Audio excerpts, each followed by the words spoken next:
გამარჯობა.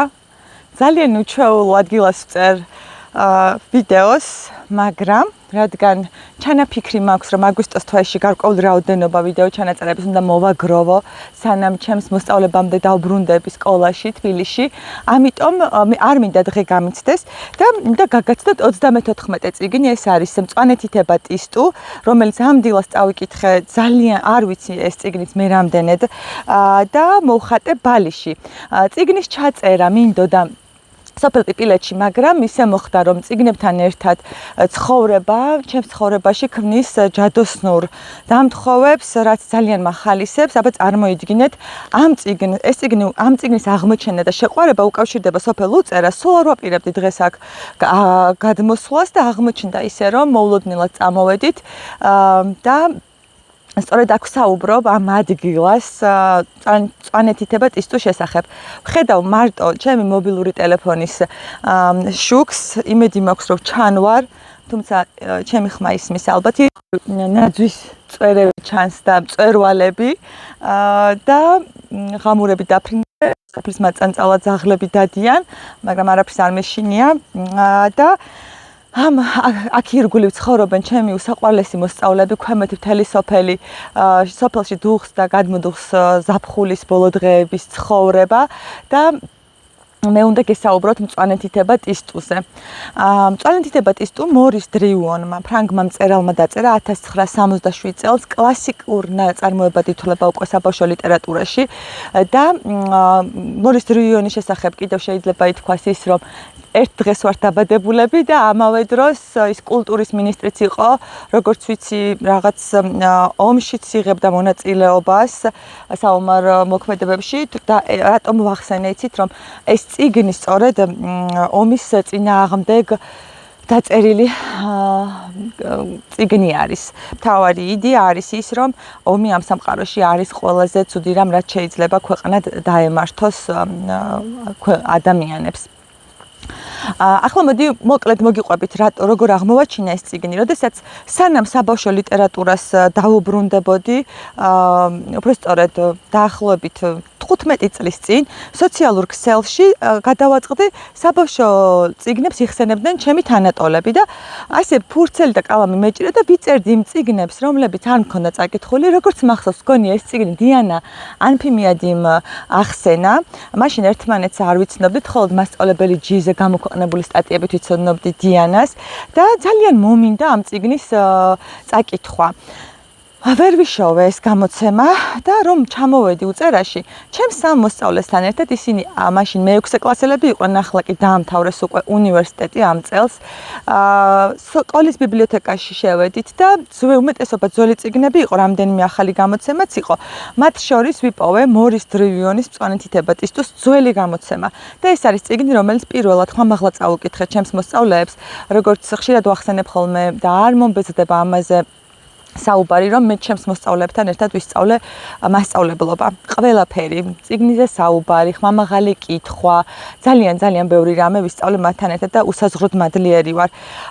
მე ჩვენ გავაკეთეთ პირველი პოსტერი, მწვანეთითება ტისტუ დახატეს ჩემმა გოგოებმა და კედელზეც გქონდა გამოკრული.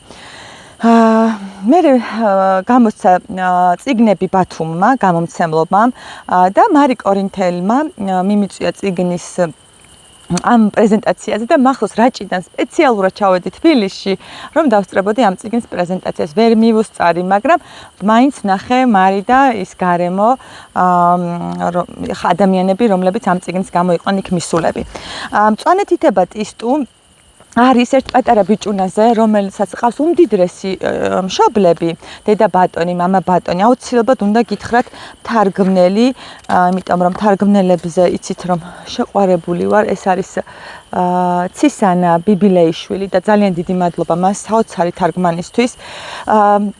9 ქარხანა აქვს მამა ბატონს, 9 სართულიან სასახლეში ცხოვრობს ტისტუ და არის უსაყვარლესი ლურჯთვალება ბიჭი. თავზე დაფოფინებენ მას და როდესაც სკოლაში შეიყვანენ, აღმოჩნდება რომ ტისტუს ეძინება.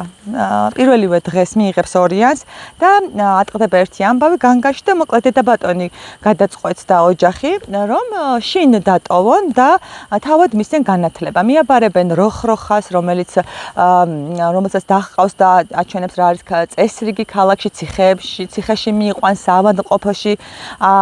ასევე ულვაშას გაიცნობს თავის საუკეთესო მეგობარს, რომელიც მის ცხოვრებაში ძალიან მნიშვნელოვან როლს ასრულებს და აი ასე სწავლობს ტისტუ ცხოვრებას.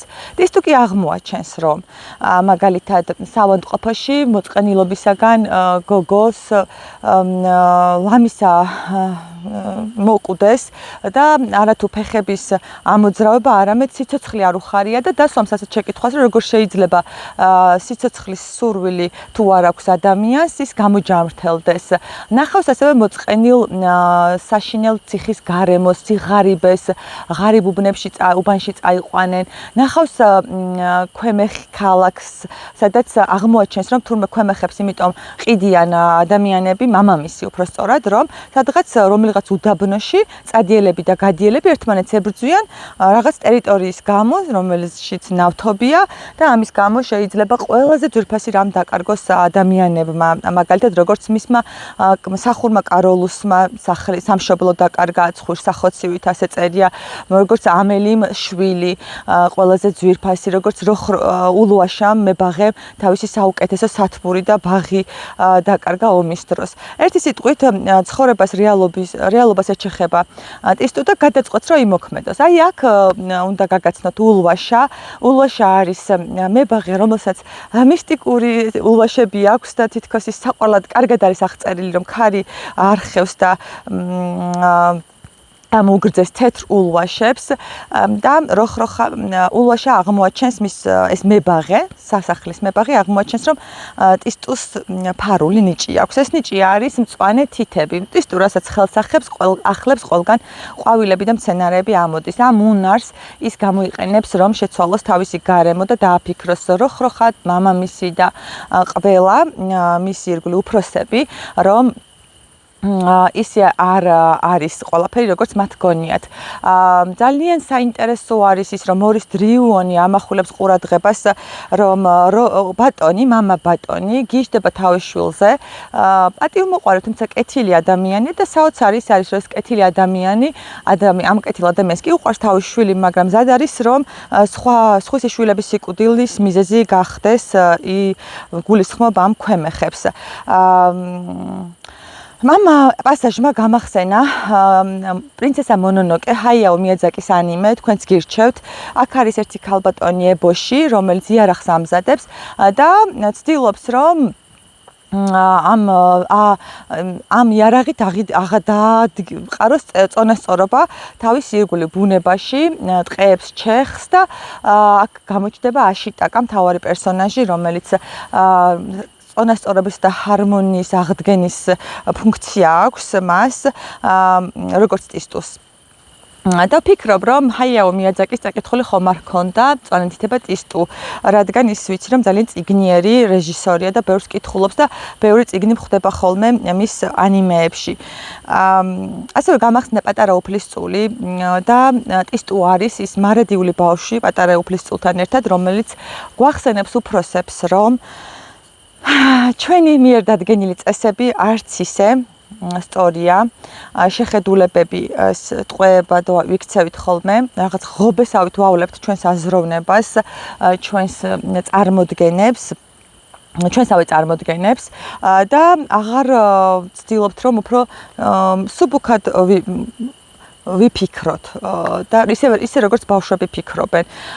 მათი სამყარო ჯერ კიდევ სუფთაა და როგორც გვახსენებს პატარა უფლისწულის ავტორი ეგზიუპერი, რომ ხშირად გვავიწყდება, რომ ოდესღაც ბავშვები ვიყავით, აი ეს წიგნიც არის შეხსენება იმისა, რომ ბავშვების თვალით აღქმული რეალობა უფრო მტკივნეულია და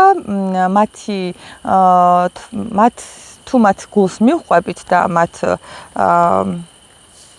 ის დავფიქრდები თუ რა სჭირდებათ მათ, ხო?